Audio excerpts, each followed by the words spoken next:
Hello and welcome back to Gardening and Allotment Tips podcast.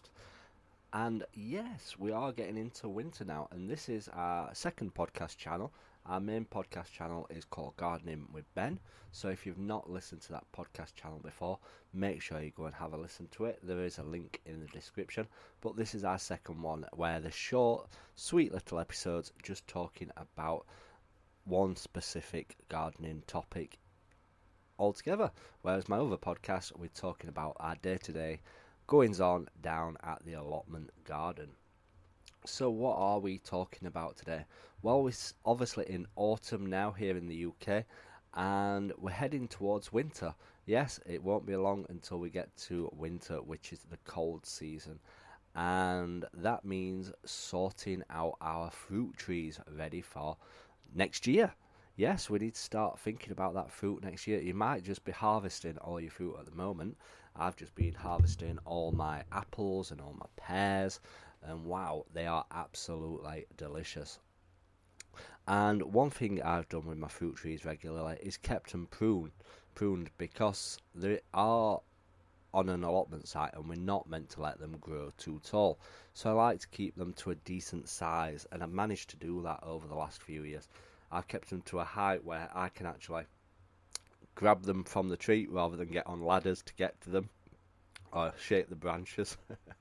But yeah, I've always managed to keep them to a decent height so that they're manageable and easy to keep under control, to be honest, because you don't want them getting too out of control that you can't actually get any of the fruit out of it. So, what are we talking about today? Well, obviously, like I said, we're heading towards the winter period and we need to start looking after those fruit trees. Obviously, one thing is pruning them, and now is the time to be getting your cooking apple trees pruned, your pear trees pruned, but don't prune anything that has a stone in it, which would be your plums, apricots, cherries. These are usually pruned around the summertime, around June, July time, whereas anything else can be pruned at this time of year. But we're not going to be talking about pruning today. We're going to be talking about how we can prevent bugs and diseases on the fruit trees, because obviously you want to grow this precious fruit, but you don't want them getting eaten and destroyed. And I often get it in my plums. I often get little wiggly insects. I don't know what they're called, to be honest, but they are little like worm type things in them. But yeah, they can get inside the plums, and obviously in your apples you can get caterpillars and winter moths and ants and insects like that, and you don't want them all getting destroyed, which can happen if you don't actually look after the fruit tree. Now, I've never done this before, but I've been reading up quite a bit on it, and it's something that I'm going to start doing this year, and I've shared it on my Facebook page recently, Gardening with Ben, if you're not following me on Facebook. And one thing that I do is I am going to give them all a winter wash. Now, this doesn't mean washing them down with soap and water, no, definitely not. But I've had a look on Amazon and I've managed to find some formula which I've purchased, and basically all you do is put it into a spray bottle with some water, dilute it down, and spray it all over your fruit tree.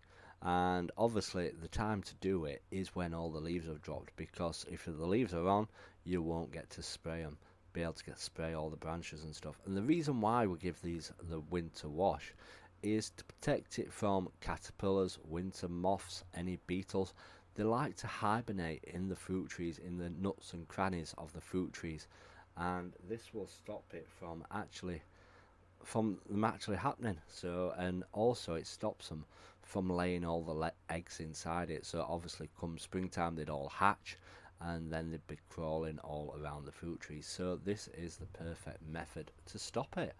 And we're going to be giving them all a spray in November. My plum tree can be done now because it hasn't got any leaves on it now, but so we can do as plum tree, but we can't do as cooking apple tree or as eating apples and pears yet.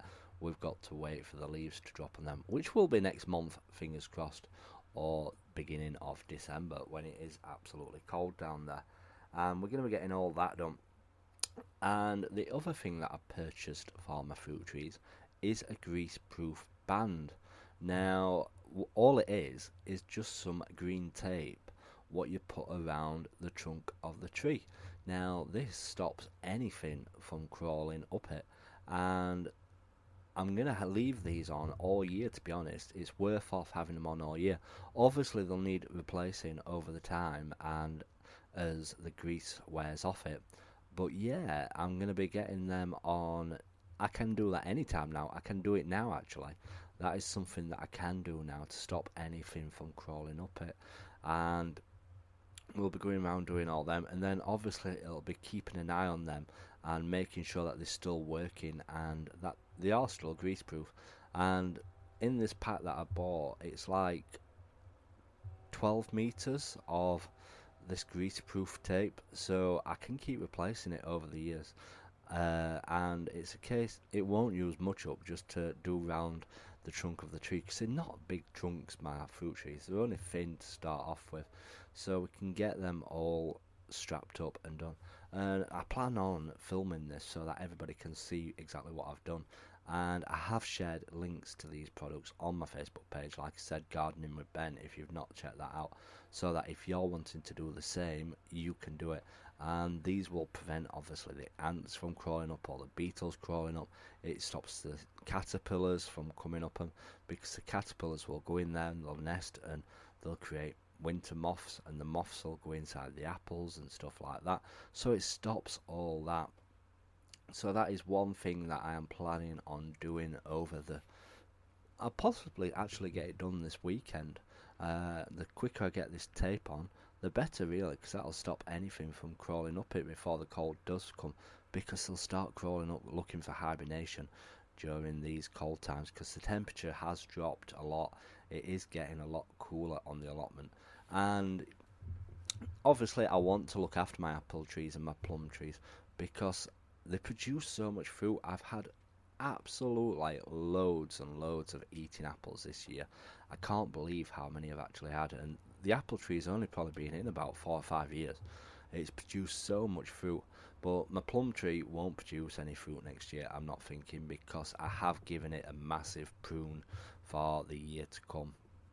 Because again, like I said, it was getting too tall, it was out of shape, all the branches were crossing with one another, so it was a case of tidying it all up, taking it all back and letting it start from scratch again. And I have got a couple more plum trees what I planted this year on my plot. Obviously they won't produce for a few more years, so I don't need to put this winter wash on them or put them grease bands on them, because they won't produce anything this coming year. They won't produce anything for a few years. I might get like one, but I won't get a full crop of plums on these trees. So yeah, have a look around, have a look online. It's called a grease-proof banding to put around your fruit trees, and a winter wash if anybody's looking at doing them. And it'll be worth off doing it. Obviously, the grease-proof bands are organic, but I don't know if the winter wash is organic. But that's something that you want to decide upon yourself, whether you want to be fully organic or not. And obviously you can put these, I'm going to be putting this winter wash on once the leaves are dropped, and then I'll do it again in the springtime. It says to do it in the springtime before the buds and the leaves start appearing on the fruit trees again, so that you give it that extra protection and hopefully stop the bugs from eating those delicious crops. So if this is the first time of listening to my podcast, please do give it a follow, please do give it a subscribe to it. It's free to obviously do it, and you will get notified when my new podcasts come up. And if you've not listened to my main podcast channel, make sure you go and listen to that one. There's over 250 episodes on there, so plenty of episodes and podcasts for you to listen to. So the link for that is in the description of this podcast. So until next time, remember, keep smiling, keep gardening, and keep listening to Gardening with Ben's podcasts.